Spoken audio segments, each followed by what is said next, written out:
معاویہ رضی اللہ عنہ نے خلیفہ بننے کے بعد قتل عثمان رضی اللہ عنہ کا قصاص نہیں لیا۔ قرطبی کتاب التذکرہ با احوال و الموتى و امور الاخرہ میں کہتے ہیں کہ اور اسی طرح معاویہ رضی اللہ عنہ نے کیا جب ان کو خلافت اور بادشاہت حاصل ہو گئی مصر وغیرہ کی۔ علی رضی اللہ عنہ کے قتل کے بعد تو معاویہ رضی اللہ عنہ نے کسی ایک بھی قتل عثمان کے مجرموں پر اقامت قصاص نہیں کیا، اور اکثر قتل عثمان کے مجرم وہ مصر، کوفہ اور بصرہ سے تھے، اور سارے کے سارے معاویہ رضی اللہ عنہ کے حکم اور رعایت نہیں اور غلبے اور قہر کے ماتحت تھے۔ مطلب انہوں نے بہت سے لوگوں کو گورنر بنایا ہوا تھا اور ان کے انڈر میں تھے وہ۔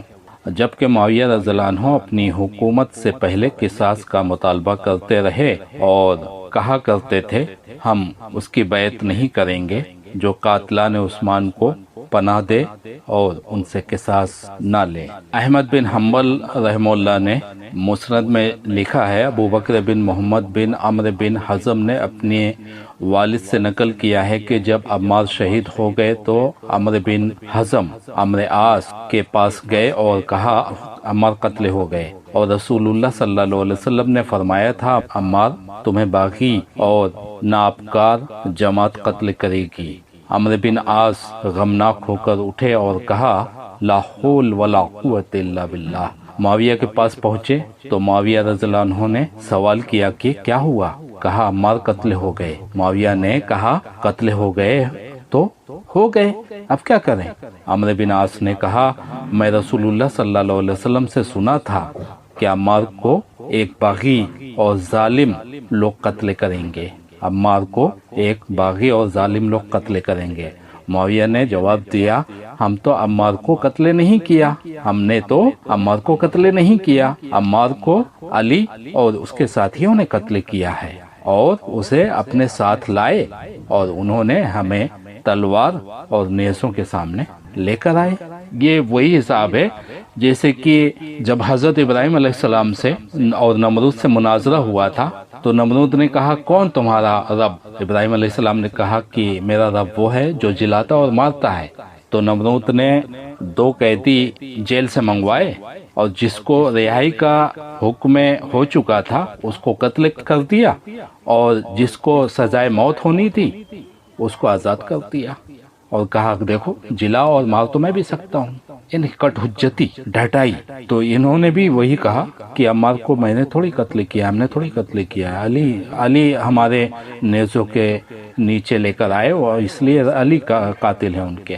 شیبانی احمد بن حنبل ابو عبداللہ متوفہ 241 ہجری، مسند احمد ابن حنبل جلد 4 صفحہ 199، حدیث نمبر 17813، اور بہقی احمد بن الحسین بن علی بن موسیٰ ابو بکر متوفہ 458 ہجری، سنن بہقی الکبریٰ جلد 8 صفحہ 189، ان جگہوں پر آپ کو یہ چیز مل جائے گی۔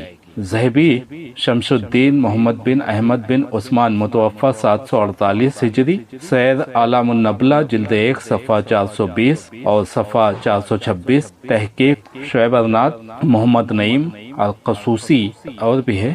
حیثمی نے اسے نقل کرنے کے بعد کہا روا احمد و ہوا سکہ، اس کے راوی سبھی سکہ ہیں امام احمد کے نزدیک۔ حیثمی علی بن ابی بکر متوفہ 807 ہجری، مجمع الزوائد و منبع الفوائد جلد 7 صفحہ 242، اور حاکم نیشاپوری نے اس روایت کو نقل کرنے کے بعد کہا ھذا حدیث صحیح علی شرط شیخین، بخاری اور مسلم کی شرط پر یہ حدیث صحیح ہے، بخاری اور مسلم کی شرط پر، لیکن انہوں نے اس طرح نقل نہیں کیا، یعنی بخاری اور مسلم نے اس کو اس طرح نقل نہیں کیا، حالانکہ ان کی شرط پر یہ حدیث صحیح ہے۔ اور حاکم نیشاپوری محمد بن عبداللہ ابو عبداللہ متوفہ 405 ہجری، مستدرک علی الصحیحین جلد 2 صفحہ 155، تحقیق مصطفیٰ عبد القادر عطا ناشر،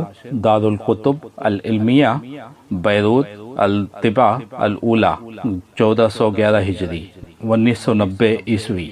مناوی نے قرطبی سے نقل کیا کہ یہ حدیث مضبوط ترین اور صحیح ترین احادیث میں سے ہے، اور جب معاویہ اس حدیث کے انکار کرنے سے قاصر ہوئے تو کہا عمار کو ان لوگوں نے قتل کیا ہے جو لوگ ان کو اپنے پاس لائے تھے۔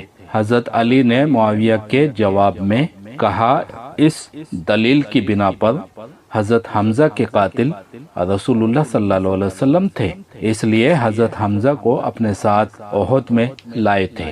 ابن دہیہ کہتے ہیں حضرت علی کا یہ جواب منہ توڑ تھا جس کا کوئی جواب نہیں ہے، اور یہ ایسی دلیل ہے جس پر کوئی اعتراض نہیں کر سکتا۔ المناوی عبد الرؤف متوفہ 1031 ہجری، فیض القدیر شرح الجامع الصغیر جلد 6 صفحہ 366۔ قابل توجہ بات یہ ہے کہ ذہبی نے ابو الغادیہ جو قاتل عمار تھے اسے نقل کیا ہے کہ عمار کا قاتل جہنمی ہے۔ ابو غادیہ سے نقل ہے کہ وہ کہتے ہیں کہ میں رسول اللہ صلی اللہ علیہ وسلم سے سنا ہے کہ عمار کا قاتل جہنمی ہے، اور یہ بات بہت تعجب خیز ہے کہ اس لیے کہ عمار کو ابو الغادیہ نے قتل کیا تھا۔ ذہبی شمس الدین محمد بن احمد بن عثمان متوفہ 748 ہجری، میزان الاعتدال فی نقد الرجال جلد 2 صفحہ 236، تحقیق الشیخ علی محمد موز و شیخ عادل احمد عبد الموجود، ناشر دارالکتب العلمیہ بیروت، طبع اولی 1995۔ عمار رضی اللہ عنہ کو قتل کرنے والا اور ان کا سامان چھیننے والا آگ میں ہے۔ شیخ البانی نے اسے صحیح قرار دیا ہے۔ دیکھیے السلسلہ صحیحہ جلد 5 صفحہ 18 اور 20، حدیث نمبر 2008۔ یہ بھی ثابت ہے کہ سیدنا عمار کو جنگ صفین میں ابو الغادیہ نے شہید کیا تھا۔ دیکھیے مسند احمد جلد 4 صفحہ 76، حدیث نمبر 16698 وسندن حسن۔ علامہ شیخ ابن تیمیہ حدیث یعنی عمار کو باغی گروہ قتل کرے گا رقم کرنے کے بعد فرماتے ہیں یہ حدیث بھی حضرت علی کی امامت کی صحت پر اور آپ کی اطاعت واجب ہونے پر دلالت کرتی ہے۔ بے شک آپ کی طرف بلانے والا جنت کی طرف بلانے والا تھا، اور آپ کے خلاف جنگ کرنے کے لیے بلانے والا آگ کی طرف بلانے والا تھا، اگرچہ وہ تعویل سے کام لے رہا تھا۔ اور یہ حدیث دلیل ہے کہ حضرت علی سے جنگ کرنا جائز نہیں تھا، اسی بنا پر آپ کے خلاف جنگ کرنے والا خطا کار ٹھہرا، اگرچہ وہ تعویل کرنے والا تھا یا بلا تعویل باغی تھا۔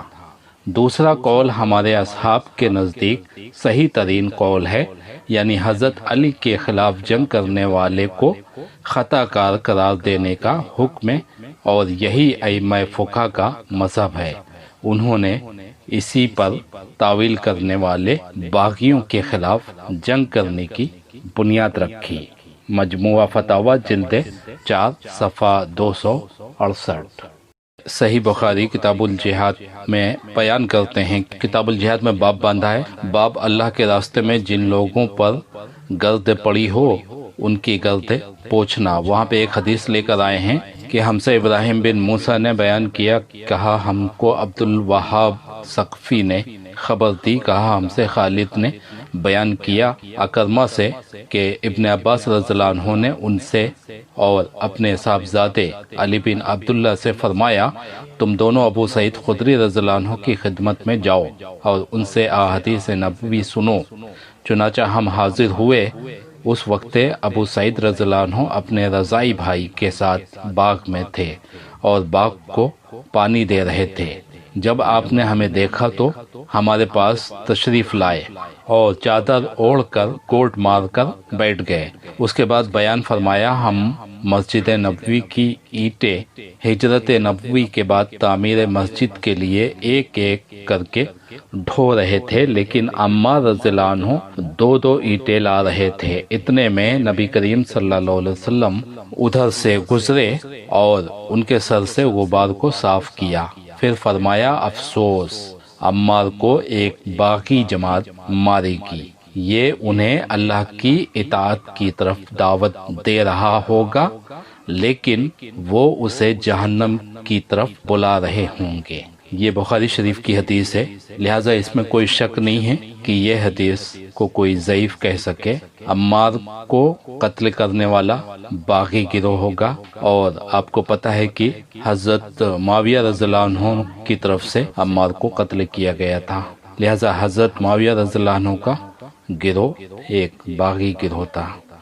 مسند احمد جلد سوم حدیث نمبر 2419 حضرت عبداللہ بن عمرو رضی اللہ عنہما کی روایت ہے، حنظلہ بن خویلد کہتے ہیں کہ ایک مرتبہ میں حضرت امیر معاویہ رضی اللہ عنہ کے پاس بیٹھا ہوا تھا۔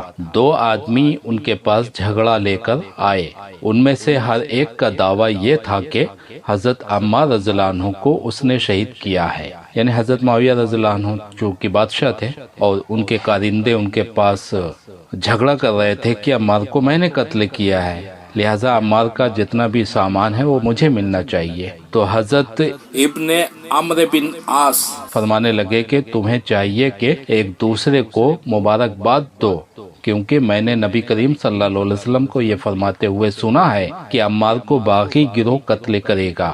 حضرت امیر معاویہ رضی اللہ عنہ کہنے لگے، پھر آپ ہمارے ساتھ کیا کر رہے ہو؟ کون ہے یہ معلوم ہے؟ حضرت عمرو بن عاص کے بیٹے ہیں، عمرو بن عاص کے بیٹے ہیں۔ حضرت عمار رضی اللہ عنہ کو اس نے شہید کیا ہے۔ حضرت ابن عمرو بن عاص یعنی عبداللہ ابن عمرو بن عاص وہ کہنے لگے، یہ عمرو بن عاص کے بیٹے ہیں، عبداللہ ابن عمرو، وہ فرمانے لگے کہ تمہیں چاہیے کہ ایک دوسرے کو مبارکباد دو، کیونکہ میں نے نبی کریم صلی اللہ علیہ وسلم کو یہ فرماتے ہوئے سنا ہے کہ عمار کو باغی گروہ قتل کرے گا۔ حضرت امیر معاویہ رضی اللہ عنہ کہنے لگے، پھر آپ ہمارے ساتھ کیا کر رہے ہیں؟ یعنی آپ عمار کی تعریف کر رہے ہیں، عمار کی گروہ کی تعریف کر رہے ہیں، تو یہاں ہمارے پاس کیا کر رہے ہیں؟ ہمارے ساتھ کیا کر رہے ہو؟ اے عمرو، اپنے اس دیوانے سے ہمیں چھٹکارا دلاؤ، یہ ہمارا خون کیوں چوس رہا ہے؟ یہ میں بریکٹ لگا رہا ہوں، خون چوسنے والا لفظ حدیث میں نہیں ملے گا، لیکن معنی یہ ہے، اس سے میری جان چھڑاؤ اپنے بیٹے سے، عبداللہ ابن عمرو سے۔ عمرو بن عاص جو ہے وہ معاویہ کے بہت خاص دوستوں میں سے تھے، تو کہہ رہے ہیں اس اپنے دیوانے بیٹے سے، پاگل بیٹے سے میری جان چھڑاؤ۔ انہوں نے فرمایا، کون؟ عبداللہ ابن عمرو کہتے ہیں، عمرو بن عاص کے بیٹے کہتے ہیں، انہوں نے فرمایا کہ ایک مرتبہ میرے والد صاحب نے نبی کریم صلی اللہ علیہ وسلم کے سامنے میری شکایت کی تھی، اور نبی کریم صلی اللہ علیہ وسلم نے فرمایا تھا، زندگی بھر اپنے باپ کی اطاعت کرنا، اس کی نافرمانی نہ کرنا، اس لیے میں آپ کے ساتھ تو ہوں لیکن لڑائی میں شریک نہیں ہوتا، یعنی آپ حق پہ نہیں ہیں، آپ غلطی پہ ہیں، چونکہ ہمارا باپ آپ کا دوست ہے، آپ کا ساتھ دے رہا ہے، اور نبی نے کہا تھا کہ ہم اپنے باپ کی زندگی بھر اطاعت کریں، اس لیے ہم اپنے باپ کے پاس ہیں، تمہارے ساتھ تھوڑی ہیں، تمہاری لڑائی میں ہم ساتھ نہیں دیتے۔ تو یہ حقیقتیں ہیں بھیا، اور کلام بھی موجود ہے۔ حدیث کون سی ہے؟ مسند احمد جلد سوم حدیث